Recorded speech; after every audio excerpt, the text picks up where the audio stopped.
Hello दोस्तों, कैसे हैं आप। उम्मीद करती हूँ आप सभी बहुत अच्छे होंगे। चलिए जानते हैं अपनी आज की कहानी के बारे में। आज से 25 साल पहले की बात है। बच्चों को स्कूल भेजकर पतिदेव का नाश्ता तैयार कर रही थी। तभी कानों में आवाज सुनाई दी, कुटवा लो सील कुटवा लो। अरे ओ सील कुटवा काका, रुको ना। अंदर से मैं चिल्लाई। आज ही काम वाली कह रही थी, दीदी सील कुटवा लेना, बहुत मेहनत लगती है मसाला पीसने में।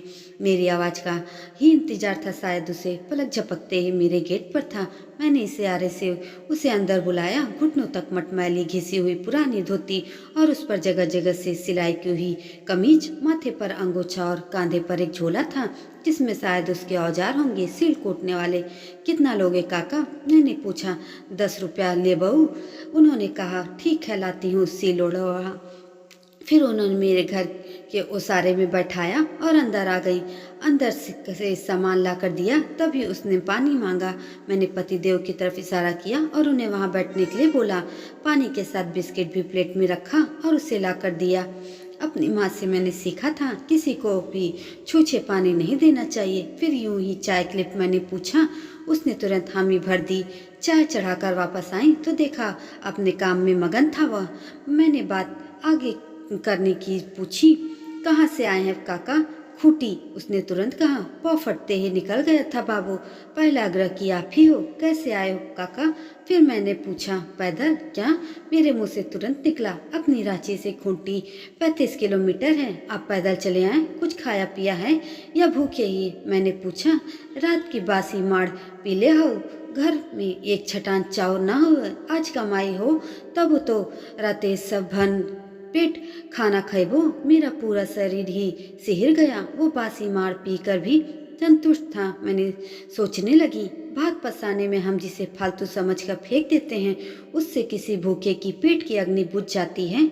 मैं तुरंत रसोई में गई और एक प्लेट नाश्ते का लगाया। फिर चाय के साथ नाश्ता भी लेकर आई। लो काका, इसको खा लो, फिर काम करना, मैंने कहा। तब उसने संशय निगाहों से मुझे देखा। अब बोला, पैसा दे बहू ना। हाँ हाँ, उसकी चिंता न करो। 10 रुपए में 1 रुपया कम न कर बहू। मैंने उसकी आंखों में संशय के बादल देखे थे। मैंने तुरंत ही उसके पैसे उसके हाथ में रख दिए और हाथ धुलवाकर नाश्ता कराया उसे। रोटी सब्जी उसने बड़े चाव से खाया। वर्षों के बाद आज नसीब से रोटी मिली है, ऐसा उसने कहा। सब प्रभु की लीला है काका, हम कौन होते हैं खिलाने वाले। पीछे से पतिदेव ने कहा, भर पेट खाना खिला देना काका को। ऐसा बोलकर पतिदेव अपने काम पर निकल गए। तभी काम वाली भी आ गई। उन्होंने आगे कहना शुरू किया। घर में 2 छुआ हुए जो भुखले हुए, उकरेला आज निकला लऊ। सर्प दर्द से छोट बेटा बहू न बचलऊ। अब हम ही बूढ़ा बूढ़ी हूँ और 2 पोता। ये सब बोलते उनकी आंखें छलक उठी। मैंने उनकी मदद करनी चाहिए और 50 रुपए का नोट बढ़ाया। साथ ही कहा कि आप घर जाते समय बस से में जाना। उसने पैसे लेने से इनकार कर दिया। अब बोला, ना बेटा, एकरा ना लेबो, ई ना पछतो, खाली अपमान मेहनत के लेबो।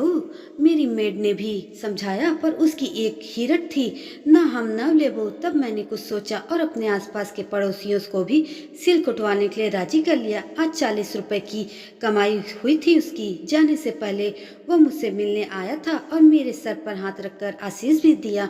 साथ ही बोला कि बेटा, आज तोर प्रयास से ही हमार कमाई भइले। महादेव तोर सब दिन रक्षा करे, तोरा कभी कौनो चीज की कमी न रहे। मेरी आंखों में आंसू छलक आए। उन्हें जाते मैं देखती रही और सोचने लगी, इनका पूरा परिवार भूखा है फिर भी वह ईमानदार हैं। दोस्तों, ये छोटी सी कहानी आपको कैसी लगी कमेंट करके ज़रूर बताइएगा। और ऐसी ही अच्छी अच्छी कहानियों के लिए मेरे चैनल को सब्सक्राइब भी ज़रूर कर दीजिएगा। धन्यवाद।